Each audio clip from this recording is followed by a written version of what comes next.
Hey everyone, welcome back to Apollo Art Analysis. In today's episode, we're going to be studying a piece by the multidisciplinary artist known as Proxima Centauri B. And in this episode, we're going to be looking at the nature of fantasy art, impressionism. We're also to explore the crystal known as selenite. So let's just jump right into it. So at first sight, remember the pretty wide composition here. We see what appears to be a landscape.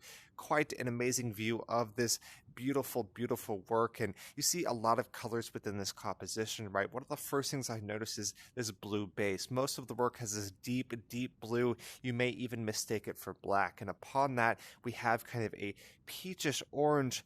Of course, you also have a little bit of gold and the slightest hint of green, although it's very slight. Of course, that blue base with the goldish orange or even yellow accents upon that, that's incredibly important. That's what we call pretty close to a complementary color scheme. So they'll be contrasting each other, and of course, does an amazing job at defining form. I also see, of course, our view here. Like I said, it is quite wide. You can see everything from the water all the way to the palace to the highest of moons. All are incredibly important when we're looking at this composition. Of course, there's also a sense of texture created within here. We'll talk a little bit about the kind of fluid nature of this work due to impressionism, of course, due to the AI Generative program, but it is quite reminiscent of impressionism as well. Of course, this is reminiscent to me of kind of ink brush or watercolor and gives a very fluid and dynamic motion to the composition. It is just absolutely beautiful and absolutely stunning. Of course, within this work, we also have what we would call an impressionistic composition. That is, it shows the slightest hint or the impression of what it's trying to convey. This is created with the AI Generative art program known as Diffusion. So there is a lot of kind of room for interpretation, if you will, and the Impressionists did that so well. This is quite reminiscent of the medium of painting. Of course, at the end of the day, it is an AI Generative art program, but even then, it is reminiscent of painting and, of course, the natural paintings of the Impressionists. Within this work, it is just so beautiful. We'd love to see it here. And, of course, we may cite the fantasy, right? Fantasy typically involves the medieval to the romantic. There's so much inspiration, so much influence within the fantasy genre. It is quite a wide genre as well, right? We have, everything from castles to palaces to royalty. There's so much that is included with that. The title of this work as Selenite Palace certainly points to what we see in the far beyond. There is a palace, although it's not, explicitly defined. We do see the form or silhouette of that, once again, going back to the nature of Impressionism and the kind of subjective or even vague nature of the AI Generative art program. This is a pretty early generation. This was in 2022, so you can imagine how these programs are still developing. Of course, here near the end of 2023, they have gotten incredibly detailed.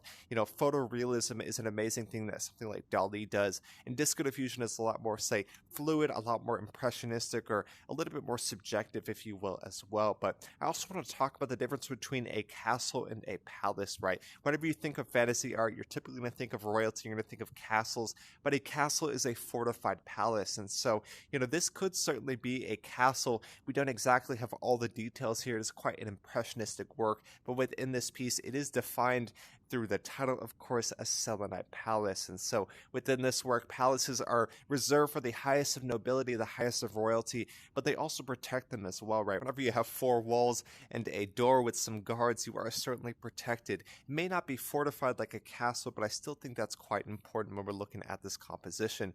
Of course, selenite is what we would refer to as a crystal variety of the mineral gypsum. I'm going to bring in a picture of selenite real quick. We're going to talk a little bit about what's influencing the work at hand. Alright, so I brought in a picture of the selenite crystal here. Like I said, it is a variety of the mineral gypsum, and so it is quite cloudy. It's not perfectly clear, but it is beautiful as well. It's typically used as, healing or cleansing in the worlds of Christology, but we see this, there is this kind of pristine or pure nature of crystals that is incorporated so well within the work at hand. You can imagine a crystalline palace or a palace made of crystals. It'd be absolutely beautiful and absolutely stunning. So just sort of bring in a quick picture of that. And I also have two additional works, referencing the idea of impressionism.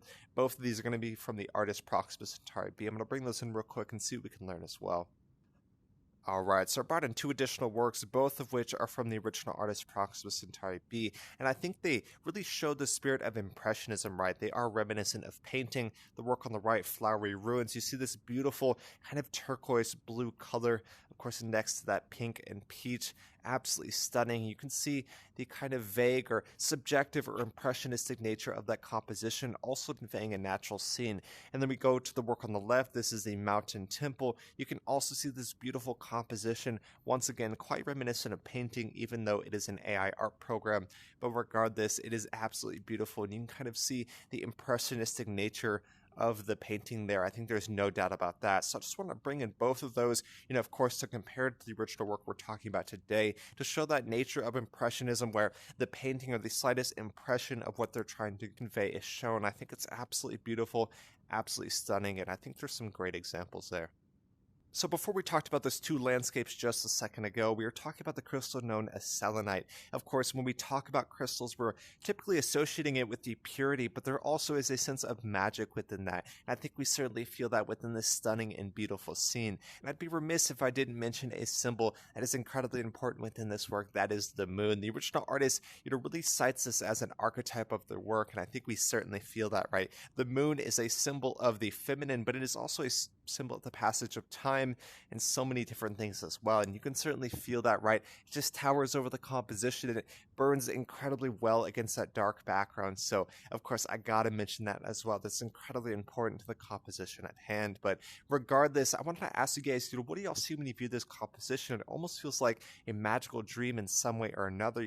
Fantasy art does that so well. And of course, mixing that with the AI generative art medium, it's bound to create a very stunning, beautiful, and magical experience. So, like I said, I really hope you'll enjoyed. We talked about so many different things, from the landscape of this work, the nature of impressionism. We talked about the palace of selenite. We talked about the palace versus the castle, and so many different things we talked about. I really hope you'll enjoyed.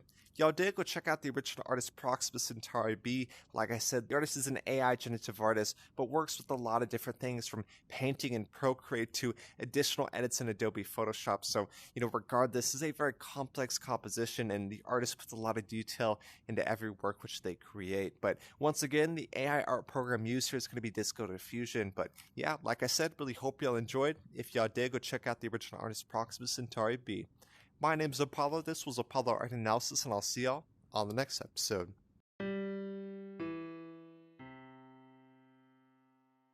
We hope you enjoyed today's episode. If you'd like to support our work directly, please check out our Apollo community tokens. Apollo Art Exchange is an ecosystem of art appreciation which elevates artists each and every day. Thanks for listening.